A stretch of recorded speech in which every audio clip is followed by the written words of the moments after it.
In the light of new and upcoming challenges faced by Global South, discuss the role that India can play in empowering the voice of Global South. Global South is not a third world, it is the heart and soul of our planet.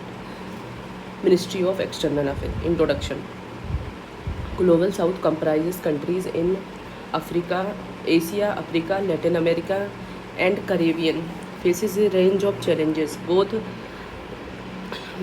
long-standing and emerging. These challenges are often interconnected and require a comprehensive and sustainable solutions. हम देखते हैं new and upcoming challenges faced by global south. पहले है climate change.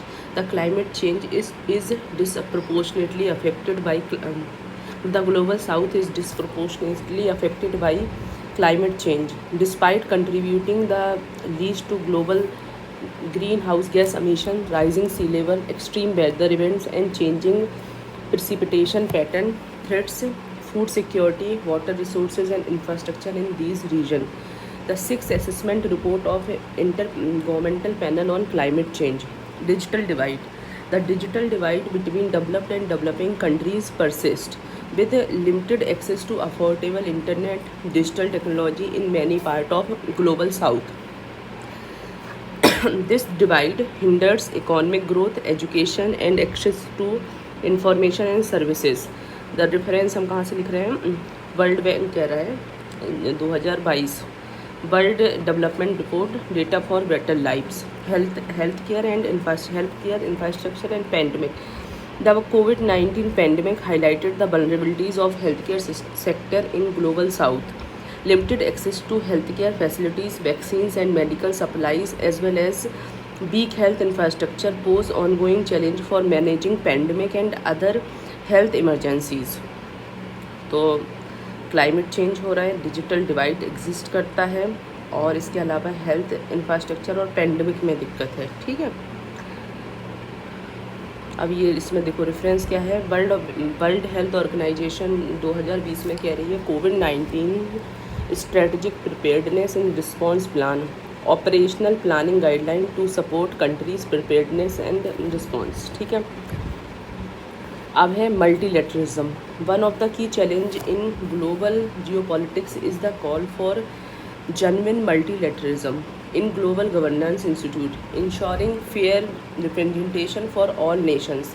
This includes the imperative to reform the United Nations Security Council and other multilateral bodies to better represent the global south.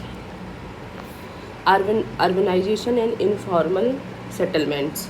Rapid urbanization in global south has led to growth of informal settlements lacking basic amenities such as water, sanitation, and housing. Addressing the need of urban populations, improving infrastructure, and promoting sustainable urban development are critical challenge. Reference है UN Habitat. ये UN Habitat ने बोला है. ठीक है, world cities report 2020. मतलब urbanisation और informal settlements भी एक चैलेंज है. Food security and agriculture. Climate change, land degradation, and water scarcity are threatening food security in many parts of global south. Sustainable agriculture practices, resilient food system, and access to market are essential for addressing these challenges. Reference है Food and Agriculture Organization 2022. The state of food security and nutrition in world 2020. Conflict and political instability. Several regions in global south are affected by conflict, political instabilities, and humanitarian crises, leading to displacement, property, and social unrest. Addressing the root cause of conflicts and promoting peace and stability as ongoing challenge. UNDP 2020 में human development report 2020 the next frontier human development and anthropocene. तो हमने देखा कि क्या क्या दिक्कत आ रही है. सबसे पहले है क्लाइमेट चेंज, दूसरा है डिजिटल डिवाइड, तीसरा है तुम्हारा हेल्थ और इंफ्रास्ट्रक्चर से रिलेटेड जो वो है मल्टीलेटरलिज्म हो गया, फूड सिक्योरिटी की दिक्कत आ रही है, अर्बनाइजेशन एंड इन्वायरमेंट सेटलमेंट हो गया, और कन्फ्लिक्ट एंड पॉलिटिकल इनस्टेबिलिटी. अब हम आते हैं India has actively engaged with the multilateral forum like UN, G20, BRICS to advocate for concern and priorities of Global South. In its upcoming presidency of G20 in 2023 presents an opportunity for the country to demonstrate leadership, influence and commitment to Global South. India's role in empowering the voice of Global South. पहला है enhancing South-South cooperation. India can strengthening the collective voice of Global South by facilitating dialogue, promoting knowledge sharing and encouraging partnership. For example, through platform like BRICS, India can expand cooperation among emerging economies. Conflict resolution. India can use its position to act as global peacemaker, particularly in conflicts such as Russia-Ukraine war and rising tension in Indo-Pacific region. Its impartial and objective approach, along with positive relations with conflicting parties, position India as a caliber mediator. ठीक है, enhance global south side cooperation conflict resolution में काम कर सकता है. Capitalising on credibility. India's credibility enhance it to work behind the scene to facilitate resolution to conflicts such as war in Ukraine. Unlike major powers that often take sides, India maintains impartiality and objectivity, enhancing its credibility in global diplomacy. ठीक है. Promoting multilateralism. India can reaffirm its commitment to multilateralism and advocate for a more inclusive global governance system. By emphasizing international institutions and collective decision makings, India can promote the interest of Global South within G20 and other forum. ठीक है. Addressing the digital divide. India's digital infrastructure position it as a leader capable of bridging digital divide. By sharing technology with other countries, especially developing ones, India can help them improve their digital capabilities. Addressing developmental issue. India can prioritize developmental issue crucial to Global South such as poverty alleviation, sustainable development and infrastructure development.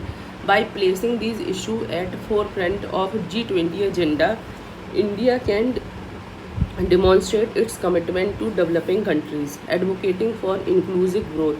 India can promote policies and initiatives that foster inclusive growth, such as supporting equitable trade practices, promoting social welfare programs, and addressing income inequalities. Conclusion. By prioritizing developmental issues, advocating for inclusive growth, promoting South-South cooperation, supporting multilateralism, and showcasing its success, India can project itself as a leader that understands and address the needs of Global South. तो हम देख रहे हैं, देखो question क्या था. Question ये था कि क्या चैलेंजेस फेस कर रहा है ग्लोबल साउथ और उसका सलूशन इंडिया क्या दे सकता है. ठीक है, तो हमने देखा क्लाइमेट है, डिजिटल है, हेल्थ और इंफ्रास्ट्रक्चर की प्रॉब्लम है, मल्टीलेटरलिज्म नहीं है वर्ल्ड में, अर्बनाइजेशन और इनफॉर्मल सेटलमेंट है, फूड सिक्योरिटी एंड एग्रीकल्चर के इशू चल रहे हैं, and conflict and political instability चल रही है. अब इंडिया क्या कर रहा है, पहले तो साउथ कॉपरेशन बढ़ा रहा है, कन्फ्लिक्ट रिजोल्यूशन करवा सकता है. ठीक है, कैपिटलाइजिंग ऑन क्रेडिबिलिटी, और फिर उसके बाद प्रमोटिंग मल्टीलेटरलिज्म. ठीक है, addressing digital device, addressing developmental issues और एडवोकेटिंग इंक्लूसिव ग्रोथ. ठीक है, और कंक्लूज़न क्या है, by prioritising developmental issues, advocating for inclusive growth, promoting south south cooperation, supporting multilateralism and showcasing its success, India can project itself as leader that understand and address the need of global south. अब हम देखते हैं, what do you understand by term diaspora diplomacy? Discuss the usefulness and limitation of diaspora diplomacy. Diaspora refers to scattered population of a country whose origins lie in a separate geographical location. ठीक है. Diaspora is practice of influence and negotiation between nations by using the country's diaspora to pursue the advancement of home country. India has world largest diaspora, about 17.5 million, and received the highest remittance, about 78.6 billion, from Indians living abroad. ये global migration report से लिखा गया है. ठीक है. Indian government has always given serious consideration to a numbers financial and political heft of diaspora. ठीक है. अब देखें usefulness of diaspora. Promote trade. They help to promote trade across national boundaries by acting as middle man, by providing market information and consumer preferences in both host and origin countries. Cultural exchange.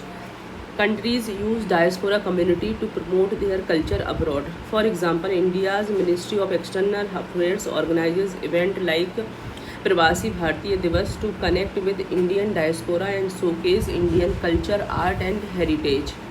Economic development. Diaspora community can be valuable source of investment, trade and entrepreneurship. For instance, Israel has leveraged its diaspora in technological sector to establish partnership and attract investment in its high-tech industries. Diaspora have been contributing to development of their home countries through the sending of remittances as well as managing business in the latter.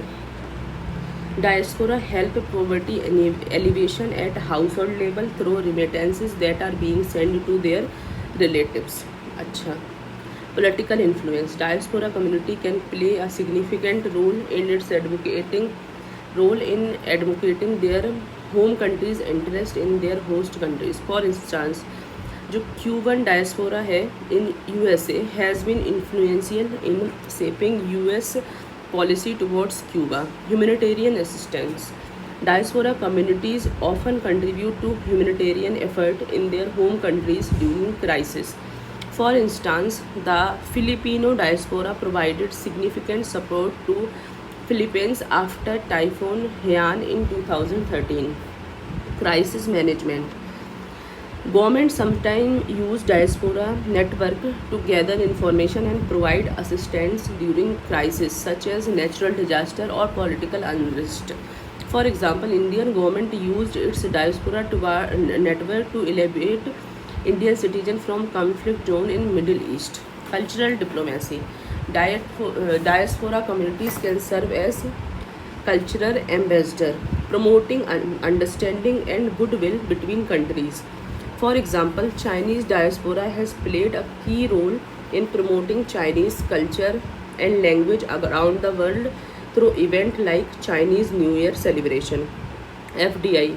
They help their home country through their implicit method of attracting FDI. Instrumental of exchange. They serve as instrument for knowledge exchange, transfer of skill and technology between their host and origin countries. Promote soft power. Diaspora promote the image and the culture of their homeland, thus they act as a tool to display soft power of a nation. Soft power is the ability to attract others in order to acquire the planned outcomes through attractive instead of coercion or the use of force. Promote cooperation. Diaspora promote friendship and cooperation between the host and origin country through their personal contact and networks. अब आते हैं limitations. Linguistic barrier. In some countries like Uganda, the diversity of cultural especially in aspect of language make it difficult for government to unite their diaspora community in order for latter to contribute effectively to national development. Loyalty. The second issue that political active member of diaspora does not necessarily support the country's action and often because they are of Indian origin hold loyalty to their home nations. Less strength. Most of diaspora migrate to other country for better opportunities. Diaspora community in country may not be large enough to make difference, may not wish to engage. The other limitation of diaspora diplomacy lies in the fact that diaspora may not wish to engage with their home nation, giving their critical view of their home countries and its government. It may lead to diaspora to vocally express their criticism, impacting the image of the country. The process of diaspora is speedily emerging as one of the force towards development in globalizing world. Diaspora abroad amass human and financial capital for economic and social development of their host countries. Efforts like Privasi Bharatiya Divas plays an important role in garnering support for diaspora for diplomatic efforts. ठीक है, अब हम आते हैं Indian ocean regions की बात करते हैं. ठीक है, discuss the strategic implications of India's expanding maritime engagement in Indian ocean region. How does this align with regional security objective. देखो, Indian ocean is the region where India asserts, China intervene and US eyes. India assert करेगी, China intervenes करती है और US eyes. Indian ocean region holds immense significant strategic and economic importance for India, serving as a vital conduit for global trade and a focus point of geopolitical dynamics.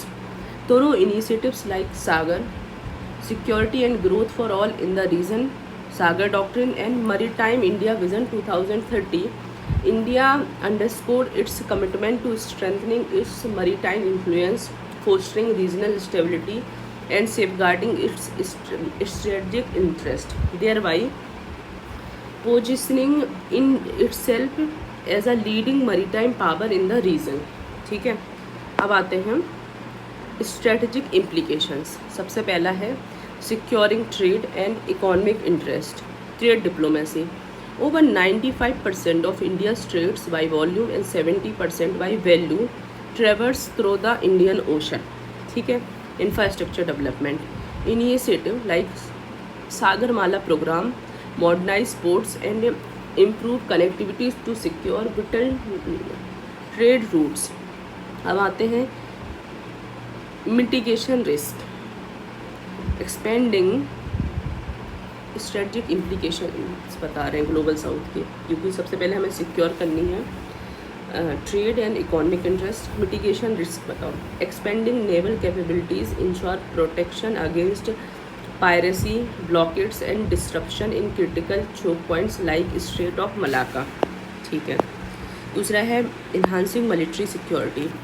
देखो, surveillance infrastructure, establishing the information fusion center Indian Ocean region enable real time monitoring of maritime activities. Surveillance infrastructure, establishing the information fusion center Indian Ocean region enable real-time monitoring of maritime activities. Combating threats, addressing challenges like terrorism, smuggling and illegal fishing enhance regional security. ठीक है, combating threats को कम कर रहे हैं. addressing challenges like terrorism, smuggling and illegal fishing enhance regional security. Maritime security की बात करते हैं. ठीक है, countering Chinese influence, strategic competition. China's string of pearls strategy and dominance in Indo Pacific challenges India's interest. Port investment projects like Sabang Indonesia, Sittwe Myanmar counter Chinese maritime silk route, while middle east Europe economic corridor strengthen alternative trade route. ठीक है, countering China's influence. ठीक है, promoting blue economy, economic diversification, focus on fisheries marine tourism and coastal shipping align with India's sustainable development goal. Economic diversities हो रही है, ठीक है. Environmental sustainability initiatives like Harit Sagar promotes eco friendly maritime practices, ठीक है. अब आते हैं strengthening regional partnership, multilateral engagement. India collaborates with squad nation USA, Japan, Australia to maintain a free and open Indo Pacific. Capacity building, providing training and resources to island nation like Maldives, Seychelles, enhance regional stability. मतलब हमें देखना है कि trade वगैरह को हमें secure करना है. इन्हांसिंग मरीटाइम सिक्योरिटी समझ आता है. काउंटरिंग चाइनीज़ इन्फ्लुएंस, ठीक है. Promoting blue economy and strengthening regional partnership. अब हम देखते हैं alignment with regional security objectives. सबसे पहले देखो maritime sovereignty, protecting it's exclusive economic zone and deterring illegal resource exploitation remain top priority. Expansion of naval assets including aircraft carrier like INS Vikrant bolsters India's maritime deterrence, ठीक है. Regional stability, India's leadership in Indian Ocean ensures peace and stability by addressing non-traditional threats like climate change and natural disasters. Strategic engagement with ASEAN nations supports India's Act East policy. Energy security, safeguarding oil trade route from Persian Gulf ensures uninterrupted energy support to meet domestic demands. Countering hegemonic threats, India assertive stance in Indo-Pacific balances China's growing influence, ensuring a multipolar regional order. Maritime sovereignty की बात कर लेंगे, regional stability की बात करेंगे, energy security and countering hegemonic threat challenges, infrastructure deficiency, inefficient port and high logistic cost impede India's maritime potential, geopolitical tensions, instability in west Asia and south China sea impacts India's maritime strategy. Resource constraint, limited financial resources hinder domestic shipbuilding and advance naval modernization. Way forward, boost domestic shipbuilding, encourage research, financing and innovation to reduce reliance on foreign vessels. Strengthening maritime alliances, deepen ties with Indian Ocean region countries and quiet to counterbalance China's influence. Modernize infrastructure, upgrade port facilities under Sagarmala program and improve hinterland connectivity.